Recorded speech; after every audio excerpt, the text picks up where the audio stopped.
essa vontade de ganhar dinheiro convivia com a situação difícil que a gente vivia. Então, era muito frustrante. E a gente passou muitas situações muito humilhantes. E principalmente por eu sempre viver nesses dois mundos, então assim, eu ia para a escola, que era particular, que meu pai fazia questão de pagar e fazia esforço para pagar. Mas eu não tinha as coisas que quem estava na particular tinha. Então, ia ter sei lá, a classe vai num passeio no zoológico. Eu não podia ir. Eu lembro de uma coisa do tipo, olha, amanhã é o dia da salada de fruta, então todo mundo tem que trazer uma fruta. Porra, eu não tinha uma fruta. E aí eu lembro que na época ainda, a criança é cruel, né? Então eu lembro que quando eu cheguei no outro dia sem a fruta, uma menina disse, pô, uma banana custa 50 centavos. E aí era a época que o pãozinho custava 10 centavos. E eu lembro que eu pensei, bicho, se eu tivesse 50 centavos, a gente tinha comprado 5 pães em casa, imagina? Exato. Eu não ia trazer uma banana.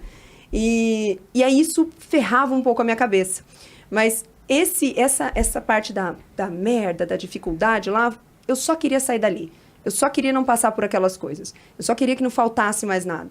Eu olhava meu pai numa situação complicada, mesmo ele sendo estável, mas sempre endividado, sempre correndo atrás, sempre vendendo o almoço para comprar o jantar e assim. E eu falava, puta, eu queria ajudar. Eu queria poder pagar as dívidas dele. Eu pirava numa ideia de ganhar um dia. Puta, se um dia eu ganhar na loteria, eu vou pagar as dívidas do meu pai, sabe? Era uma coisa assim. Então, isso me fazia querer sair dali. E aí teve uma época que eu tive um emprego numa academia de escalada e que fazia festas infantis. E a gente ia como monitor das festas infantis. Então, e ganhava 20 conto. Que na época, ele estava pagando bem. É que era pouco. Sim. Ganhava-se pouco sendo monitor.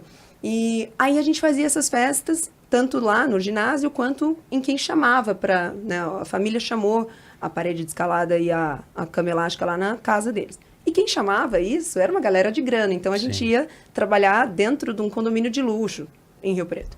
E aí, eu lembro de estar lá na parte de trás da caminhonete, entrando ali com os equipamentos, olhando aquelas casas e pensando, cara, o que esse cara faz? Queria saber o que esse cara faz, porque eu queria fazer o que esse cara faz. Eu nunca olhei aquelas casas e fiquei pé da vida. Eu nunca olhei aquelas casas e falei, por que ele tem ou não tenho? Nunca foi com aquele olhar de repudiar a riqueza do próximo. Nunca. Eu imagino que por causa desse pensamento bem construído do meu padrasto, de não ter raiva de quem tem, mas querer fazer o que ele fez. Então, a minha pira era saber o que aquele cara fez, eu queria fazer aquilo. E aí, durante o colegial e tal, eu fiquei sabendo que tinha que fazer faculdade. Então, ainda era aquela época em que isso era totalmente a verdade que a gente tinha. Então, eu tinha que fazer alguma coisa. Eu lembro que a minha avó que me criou falava, você vai ter o diploma, você vai pôr embaixo do braço, você vai andar por aí, mas você vai ter um diploma. E aí, falei, bom, já que tem que fazer faculdade, vamos ver qual é. Eu não pude fazer logo que eu saí da escola, porque não tinha grana, estava morando com a minha mãe naquela situação mais complicada e tal. Então, eu fui conseguir cogitar a ideia de faculdade, eu tinha 21 anos. E falei, cara, o que eu não odeio, né? O que dá para fazer? E na época eu gostava muito eu tinha acabado de me tornar vegetariana, eu fui vegetariana por 9 anos, fui vegana 2, e aí eu gostava desse assunto.